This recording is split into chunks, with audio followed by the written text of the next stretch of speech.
With more screen usage and indoor time, myopia, also known as nearsightedness, is increasing and getting worse in children. Now, certified eye doctors can prescribe MySight One Day, the first and only FDA-approved soft contact lens to slow myopia progression in age-appropriate children. Visit CooperVision.com to find a Brilliant Futures certified eye doctor near you.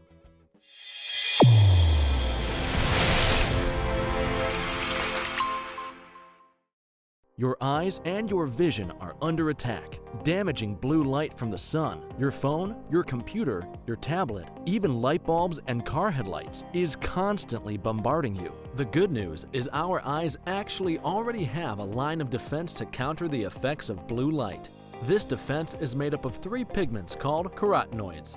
MacuHealth with Micromicelle, the only supplement with the exclusive patent on all 3 macular carotenoids and Micromicelle technology. Do your patients know what presbyopia is? There are people who are afraid of the press. Have you talked to your patients about multifocal contact lenses? I've heard the bifocal, but not multifocal. Exactly, not multifocal. Do you need help with your multifocal strategy? Learn more at the conclusion of this episode. The All Eyes Visual VRP is a portable vision testing platform that includes visual fields, acuity, color vision testing, pupillometry, and extraocular motility. The visual leverages virtual reality, artificial intelligence, and augmented technologies to enable eye care providers to test for and monitor common eye diseases.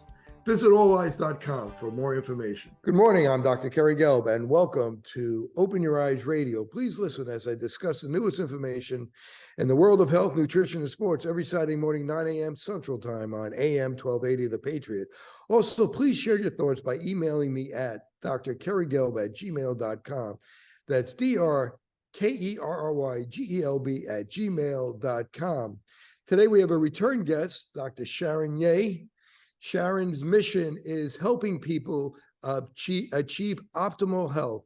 She gave up her 20-year career as a clinical pharmacist and is now trained in functional medicine. She's the founder of Sharon Yeh Wellness. She's a certified nutrition specialist and a certified hypnotist. And I'm going to see if she could hypnotize me in just a little while.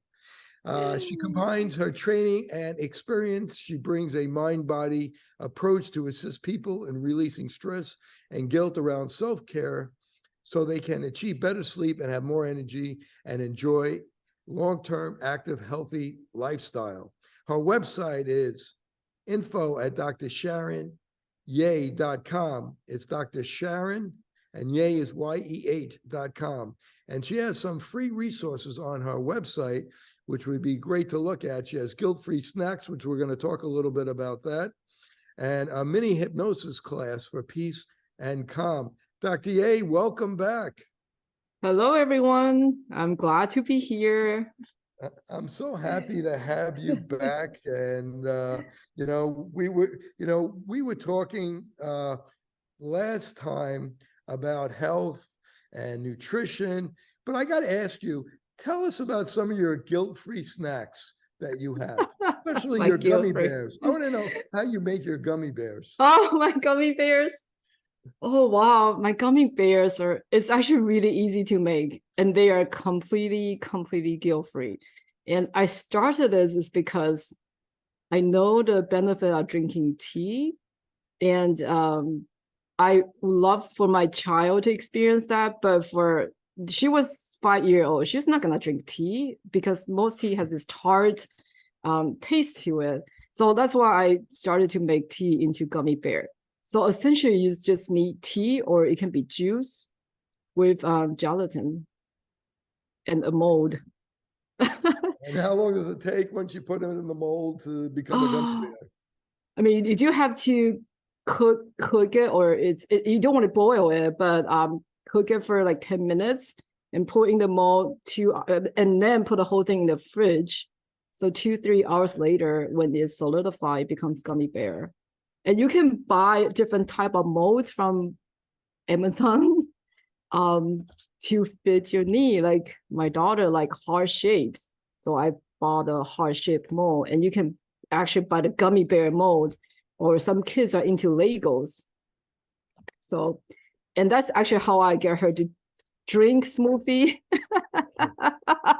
and drink ET. And you have some great recipes on your Facebook, and I assume on your Instagram. I haven't seen your Instagram, but I've seen your Facebook, and you have some really good recipes there. But in your talks, you talk about the most life-changing question you could ask yourself. So what is the most life-changing question that you could ask yourself? The most life-changing question I can ask myself. I mean, you talked about it where you changed from you were a pharmacist for 20 years, Yes, a clinical pharmacist in a hospital, I believe, and then you decided, well, I'm going to go in a different direction, and you use that as the most life-changing question that you could ask yourself. So I can't remember, but like there's a lot of stuff on my Instagram, Facebook. I can't remember anymore. But now at this moment, I would say, am I aligned with how I'm feeling, what I'm doing? Like, how do I feel internally? And you said a little bit about you people always go to the negative scenario instead of the positive scenario.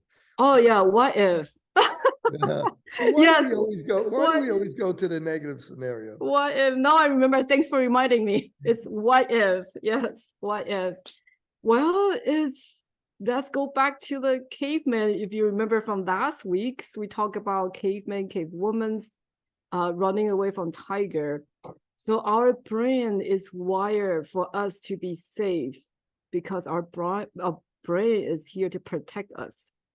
So in any situation, anything unfamiliar, so anything new is going to trigger that protective mechanism. And the logical mind is going to think, oh, what if I quit my job? And well, I'm not going to have money, so I will end up in the street. It's not going to think about, oh, now I have all this freedom to spend time with my child, or I have this freedom to create what I want to create. It's the brain's protective mechanism. And why is change so hard for us? Why do we consider it almost dangerous to change? Because it's our subconscious belief. That's what we've been conditioned to since the day we were born. And I know people be wondering, like, what are you talking about? Subconscious, what is that? So let me just explain a little bit, if I can, the three, I don't want to say level, but three parts of the mind. So we have the conscious mind. So the conscious mind is our logical mind. It's the analytical part of the mind, is how we are interacting right now. The subconscious mind, we are born with it. When we are born, it's blank. So all our belief, all the stories, all our experience are stored in the subconscious mind. So we are who our subconscious mind is. And the unconscious mind is the part of the mind, of the brain, that's in charge of our physiological functions. Like, we don't need to worry about or remember to breathe, right? We don't need to worry about heart rate or digestion. So that's the unconscious mind. So why is it so hard to change the habit? Because we have to utilize the subconscious mind to change the habit. And this is why willpower doesn't work, because willpower is the conscious part of the mind. And how do we work on the subconscious mind? So to access the subconscious mind, one tool is hypnosis. So that brings us to hypnosis. And I'm really excited to talk to you about hypnosis, because that sounds like something really interesting. So how did you first get involved in learning about hypnosis, and why did you want to learn about it? So it's, again, I'm going to share my story because that's how I got into it. Transition from being a pharmacist as an employee to a business owner, your identity has to change, right? I was getting paycheck every month. I know the security is there, but now when you have your business, That's a whole different type of story. You have to be a different person to run the business. So how do you get from A to B? That means I had to change my identity, my belief, my habits. So I can't remember exactly how, but that's how I get into hypnosis. And that's how, because of the transition, that's how I start to learn about self-love, self-worth, self-esteem, self-confidence. And hypnosis help with all those. And how does hypnosis help us rewire a subconscious mind? So I think before I answer that question, like, what is hypnosis? That's what everybody probably wants to know, right? So what is Sure. exactly? So a lot of people might think hypnosis is relaxation. It might be, I'm gonna put you under. No, none of those. Hypnosis is actually a very nature state of the mind where you have focused attention. So Dr. Gary, you've been paying attention the whole time during our conversation, right? Yes. So you have been in the hypnotic state the Yes. whole time. Can you levitate me like they did in Superman with hypnosis? I don't have that superpower. So tell me, can you demystify hypnosis for me? Is it magic? It's as magical as it can be. And so I would love to go back a little bit just to explain what hypnosis is, so that your audience understand. I mentioned that it's a very natural state of mind, and I want to give some examples. So I don't know if you or anybody listening has experience of driving on the highway and you miss the exit. Yes. Yeah, me too. You were in the hypnotic state. Or anyone who's watching a very good movie and you were just like completely lost in the movie or the book, that is hypnotic state, because it's simply a state of mind where you have focused attention. Okay. And how do you use hypnosis to help somebody? So when we do hypnosis, and we'll go through a process. So when you are in a state of focused attention, your suggestibility, you are more suggestible. That's what I'm trying to say. You become more suggestible. So in that suggestible state, I can give you suggestions. For example, we are chatting about when we shop at grocery store, we should just go shop at the outer perimeters, right? So during that hypnotic state, I can suggest you shop at the outer perimeters, you buy only fresh fruits and vegetables, and the fruit is so sweet as chocolate that you don't need chocolate anymore, something like that. So those are the suggestions given during hypnosis. Of course, the suggestions are based on what you want as a client. And you might be wondering, well, what if I say something that you don't want? Here's the beauty of it. The brain has a protective mechanism. So you're going to reject any suggestion that does not align with your fundamental belief or values. And do you have like a magic wand when you do this? No, I don't have a magic wand. Maybe I should. No, hypnosis is I wish it's not a quick fix. That's what I'm trying to say. It's not a quick fix. You get a suggestion. Think about it, you get a suggestion during hypnosis, but the rest of the day you still shop buy processed food. So your dominant thought is going to take over. So it's hypnosis plus your aligned action equals to the result. And you talk about the power of the mind, and how about the placebo effect and the nocebo effect as examples, if you could explain how they work, they are. Yes, definitely. And this is something I realized after I left pharmacy. In the pharmacy training, we were told like the gold standard is placebo control, right? The placebo control, the active intervention has to compare to placebo.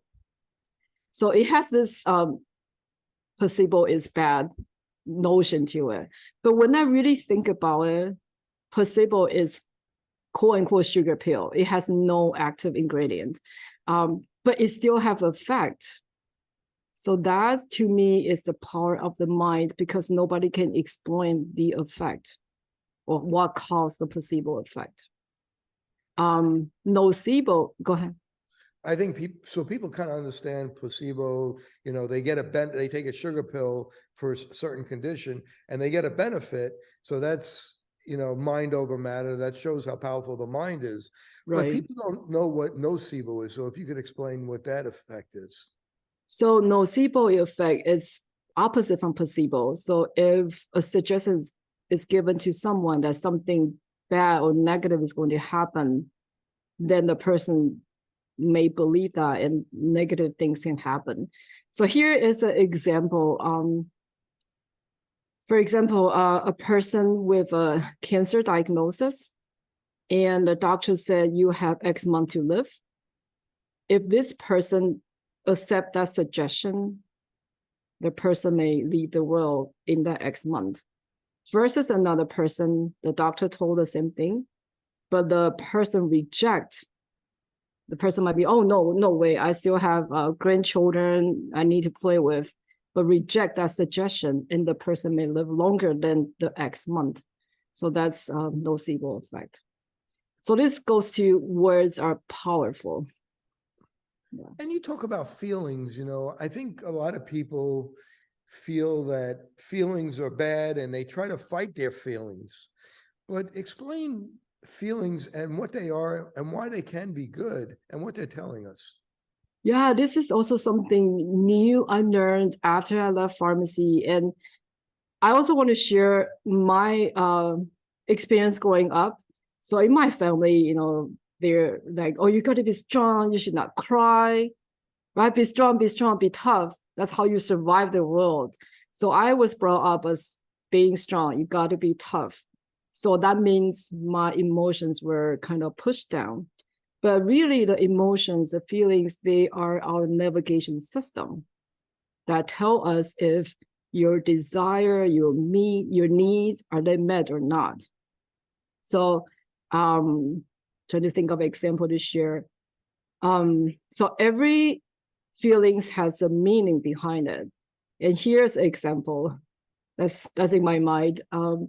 So my boss called me to his office and just give me another project, a big project. So at that moment, I become angry and stressed out, right? So why am I angry? Well, because I perceive that as unfair. Because why does he give the project to other person? It's unfair. And I'm stressed out because my perception is I have so much to do already. So now I have two feelings going on, angry and stress. So when we understand the meaning of these emotions or feelings, then we can start to do something about it instead of push down the feelings. And I think it's a signal of an unmet need. Exactly. And I think that's a very interesting statement, and it makes a lot of sense.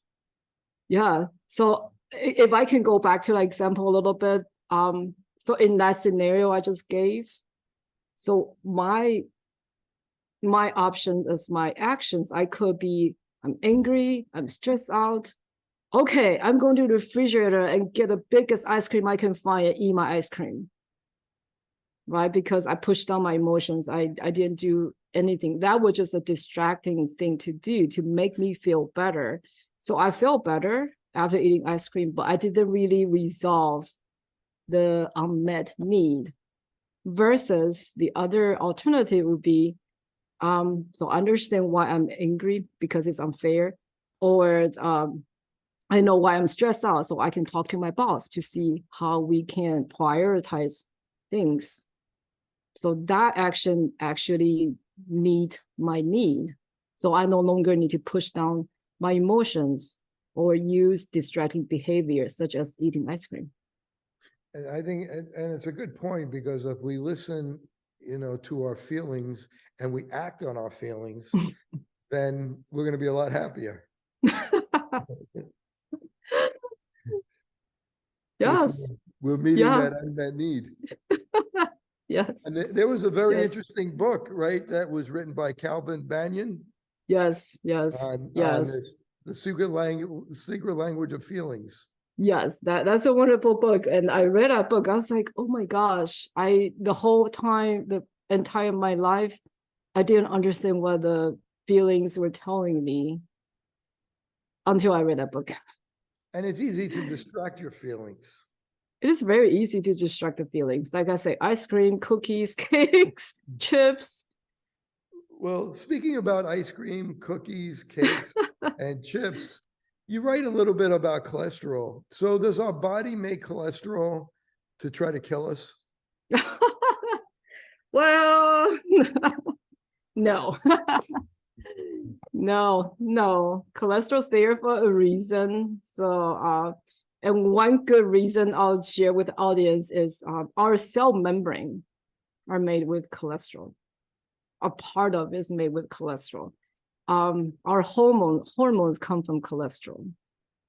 So, and our brain is made of cholesterol too. So cholesterol is not enemy.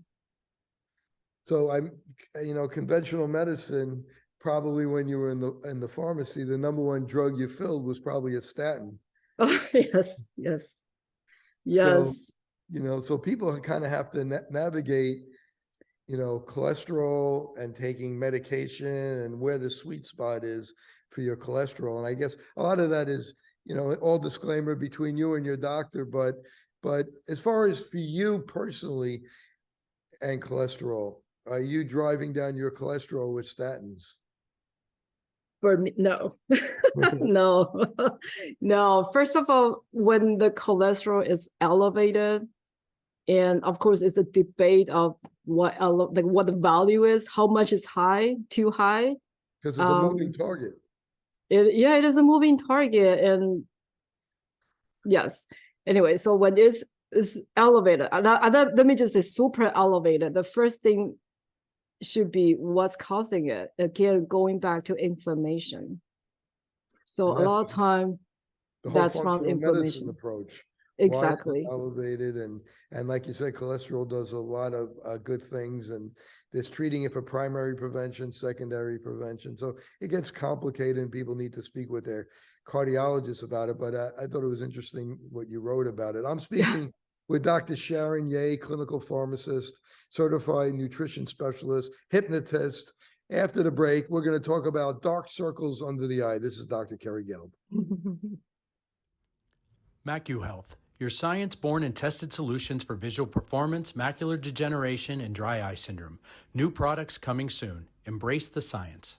The All Eyes Visual VRP is a portable vision testing platform that includes visual fields, acuity, color vision testing, pupillometry, and extraocular motility. The visual leverages virtual reality, artificial intelligence, and augmented technologies to enable eye care providers to test for and monitor common eye diseases.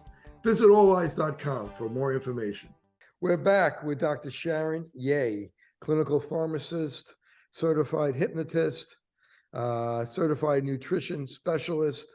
Her website is info@drsharonyeh.com. That's YEA, doctor. info@drsharonyeh.com. She has some great resources on her website, guilt-free snacks. She shared one of them already, her gummy bears, and mini hypnosis audio for peace and calm. So, Sharon, dark circles under the eye. I'm an eye doctor, so I have my feelings of what causes dark circles under the eye. But from a nutritionist point of view, functional medicine, what causes those dreaded dark circles under the eye? Oh my gosh, those are really good question. And do I have dark circle today? No. All dark circles for you. Good. Maybe I do. So, nah. So dark circle, let me back up a little bit. So our body is always communicating with us. So whether it's dark circle, dry mouth, or hair loss, or pain. So these are the science signal our body is telling us something. So when it comes to dark circle, one thing that everybody think of is, oh, I didn't sleep well last night. I stay up and party, right? So, but really underlying that, some nutrients to think about will be, could it be iron deficiency? Could it be histamine issues? We also need to look at protein deficiency if there or not enough protein there. So there are, these are the common nutrients associated with dark circles. So before putting on the concealers, which I know a lot of people do, but look at the nutrition status. And inflammation, if you're inflamed. Yes. Gut Yes. dysbiosis, if you could talk about inflammation and gut dysbiosis a little bit. Yes, certainly. So your audience might start to see connected dots because I talk about, let's go to the foundation, which is what's causing this. And really, the bottom line is inflammation. So where does this inflame, this fire coming from? Well, one thing is food, and which we talk a lot about that already. And the other piece of is the gut health. So we eat food, and if our digestive system is not optimal, then our body cannot digest and absorb nutrients, right? Since I'm a pharmacist, I'm gonna say this. One of the most commonly used drug is probably PPI, the proton pump inhibitors, and now it's over the counter. So PPI is used to reduce stomach acid. Again, I mentioned before that everything in the body, there's a purpose for it. So what's the purpose of stomach acid? To break down the protein, and also it's stomach acid remove the bacteria or pathogens from food. So when that pieces are not working, what can happen? Well, food poisoning if it's acute, but it can also lead to gut dysbiosis. So, and if you're inflamed, I've had a lot of patients that have had dark circles, and we looked at their diet, and just by cleaning up their diet, the circles are gone within weeks. Right. Willing to do that. Alcohol sometimes could cause it, and as people get older, the skin gets a little thinner on the eyelids, and you can see the blood vessels through it. But many times, we can fix it by putting someone on an anti-inflammatory diet. Someone eating real food, not processed food. Not food like we talked about in the first episode with all those chemical names. We want people to eat real food with one ingredient. Typically, that's organic. Mm-hmm. I totally agree. Yes. So food is something we can control. We can control what we put in our mouth. So that's usually the first place we can do something about it. Vitamin C certainly could be helpful. Some people have recommended vitamin E oil or almond oil underneath the eye. But people have to remember, anything they put on the eyelid is going to go through, and it's going to go, that's the thinnest tissue in the body. So anything that goes on the eyelid goes into the eye. And I can't tell you how many times I've had patients that have been to many doctors coming in with a bag of drops because their eye is burning. And the reason their eye is burning is they're putting wrinkle cream on the eyelid. The wrinkle cream is going right through and burning the eye. I remember as a kid, using, when I was a kid, I would be dehydrated a lot. My lips would be chapped. And one of the cures for chapped lips is not being dehydrated. And now I'm not dehydrated. I don't get chapped lips anymore. But I put the Blistex on my lip, touch my eye by accident, my eyelid, it'd go right through and my eyes start burning. And, so that's something I still carry with me today. So before you talked a little bit about your daughter as a picky eater, what do you do for a picky eater? How can we get them to little kids to eat a little bit healthier, not be so sick. Do you have any tricks for us? So this is interesting because you can't make anybody eat anything they don't want to. And I know as a mom, I really try to get her to expose to variety of flavors, food, textures. And at the end of the day, she's gonna eat what she is going to eat. And my job is to have those food available for her. With that being said, I have some tricks. So I usually make things into gummies, like we mentioned before. That's one thing. And sometimes I hide vegetables, and I know this is controversial because some people will say you should not lie to your child, but I usually tell my child that there's vegetable in there, and I invite her to eat it. One thing I want to speak about is eating experience. Because for children, especially picky eater, the eating experience becomes so dramatic, so uncomfortable sometimes. And for me, I don't want my family's experience to become traumatic. Because that's another stressor that's going to induce the cortisol, the stress response that we already discussed. So yeah, use the tricks, but also I make sure that our eating experience is as pleasant as it can be. So you talk a lot about pre-diabetes, preventing somebody from becoming diabetic. So if you have a fasting blood sugar between 100 and 125, you're pre-diabetic. If you have an A1C between 5.7 and 6.4, you're pre-diabetic. I know me working in my clinic, we do retinal imaging, and I could see these microaneurysms, and I know that people are on the insulin resistant spectrum. First, I want to ask you about what tests that you like to perform. I know that there's a new one that you like, glucomark, and if you could talk a little bit about that, along with the other typical ones. And then what strategies do you have to prevent somebody from becoming diabetic? Yeah, okay. So I look into prediabetes extensively because I am a person with prediabetes. And I want to throw a little bit thing here too. As I mentioned, words are powerful, right? So how I say is I am a person with prediabetes versus I have prediabetes. Do you see the difference between those two sentences?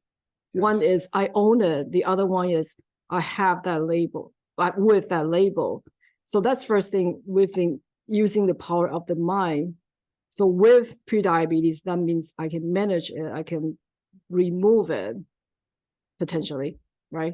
Okay, with that being said, okay, going back to prediabetes. So the test, so the common test that my doctor, they run is your standard, the fasting blood sugar, the A1C. Those are the two, like my doctor will run every physical. And I'm going to share this with you. For the past 10 years, I have the label pre-diabetes. But I dig into like, why do I have that? Why that pre-diabetes labels? So that's when I discovered more markers, for example, glycomark. So this markers tells us variabilities. So meaning, is your blood sugar going up and down, up and down? A lot of variability, meaning blood sugar roller coaster, which is we don't want it to be like roller coaster. We want it to be steady and stable. So that's one marker I did. So I found out that my variability, I have a big variability. So that gives me some insight.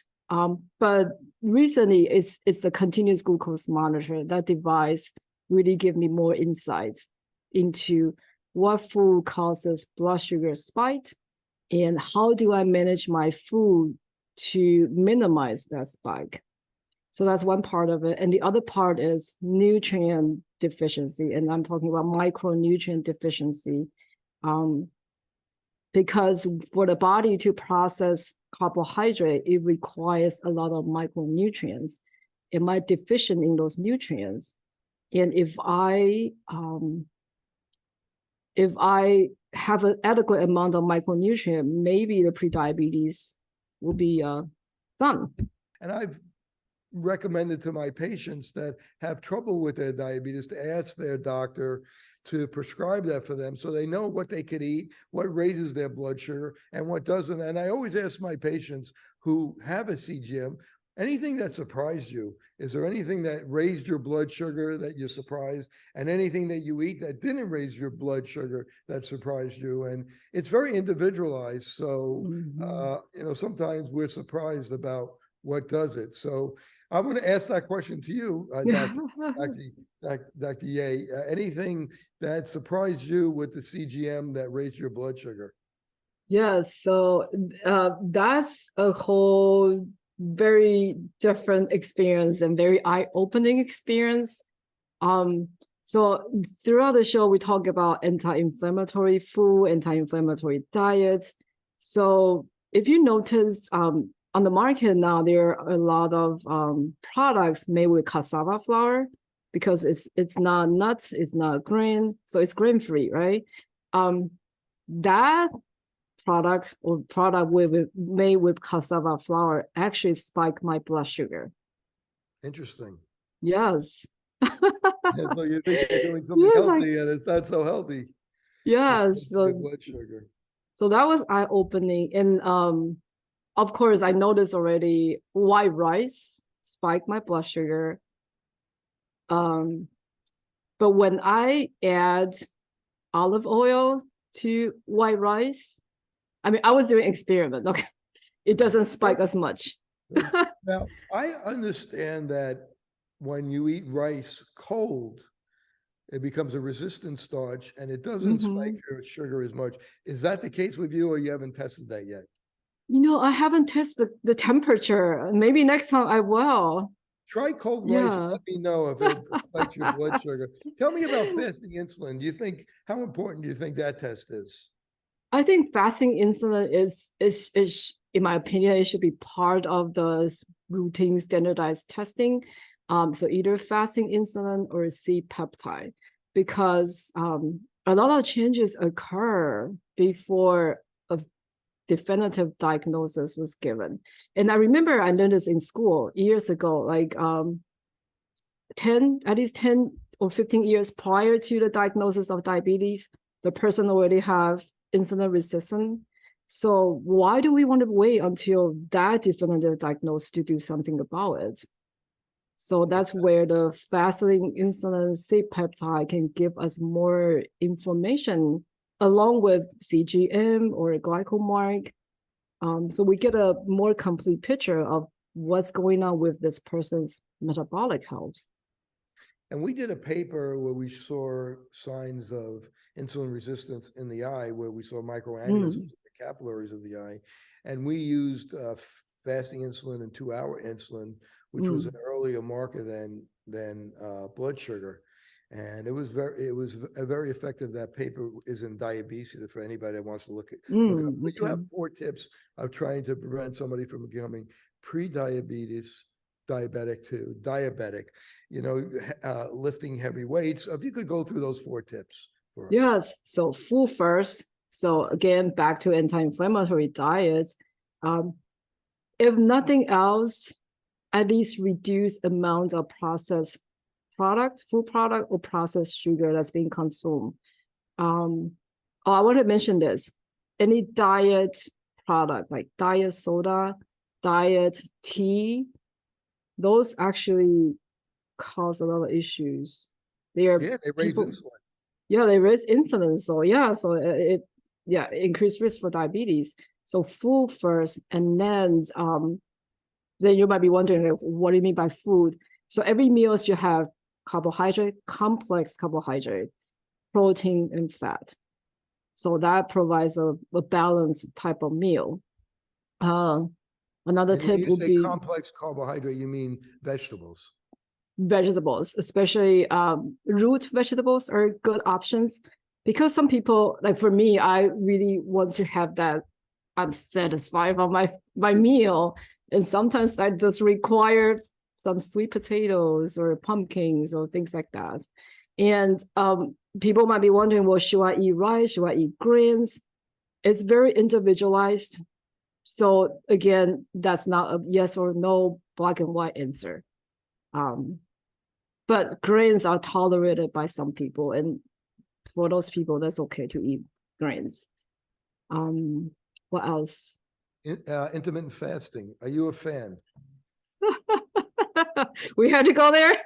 How many minutes do we have? Okay, intermittent fasting. So I know this is a big topic. I tried it. I personally tried it. And again, this is something that should be individualized. Let me just say this. If someone who's completely burned out, I'm talking about just fatigue and no energy, brain fog, intermittent fasting is probably not going to be the first place that that person wants to jump in. Because intermittent fasting, we're talking about 16 hours and longer fasting, it can create another stressor for the body. So it just depends on the the person's baseline condition. And the other one is female versus male. There's a difference physiologically. So I'll share what I do personally. I've tried 16 hours fasting, and during the fasting window, that was my busiest time of the day. I was working, I was running the hospital, and I was starving. So that's not much the time to starve when my brain, my body needs energy. And so that didn't work out for me.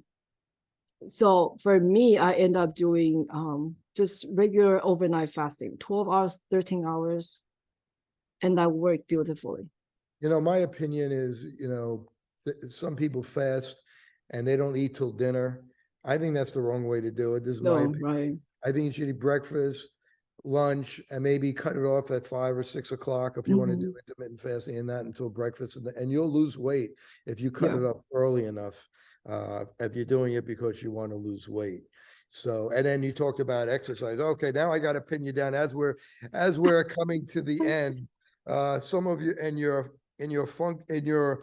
your nutritional lab at home, some of your recipes.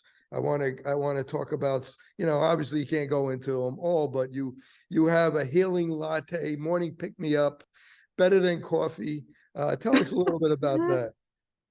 So I'm the type of person who actually doesn't like to cook.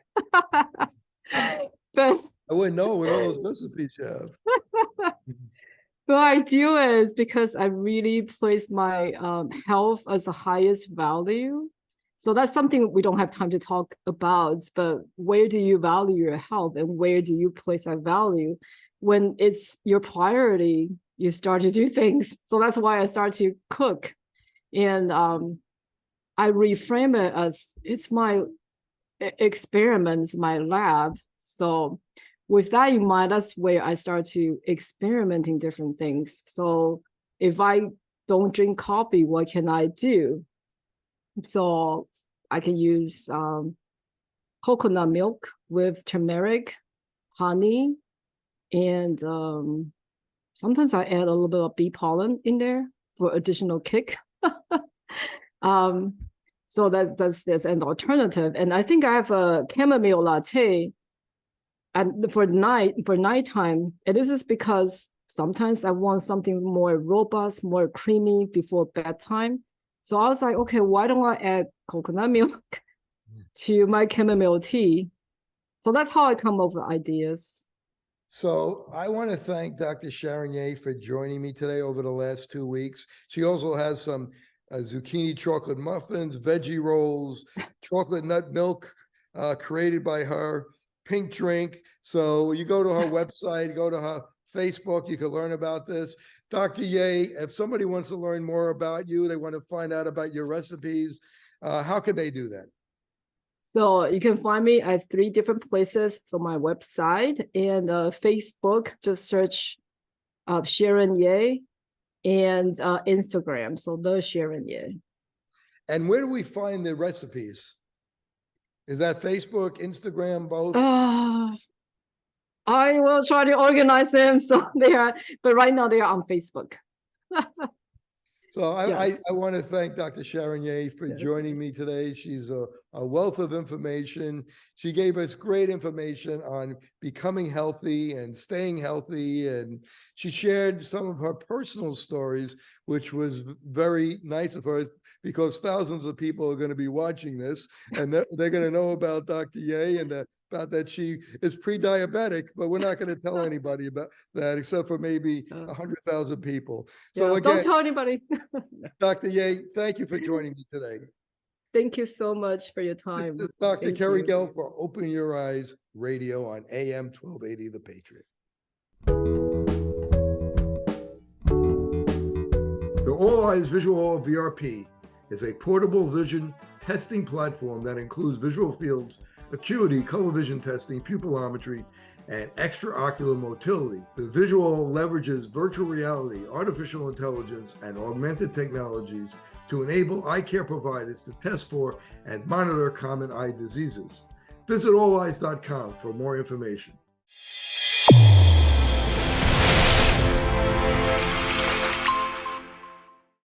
Your eyes and your vision are under attack. Damaging blue light from the sun, your phone, your computer, your tablet, even light bulbs and car headlights is constantly bombarding you. The good news is our eyes actually already have a line of defense to counter the effects of blue light.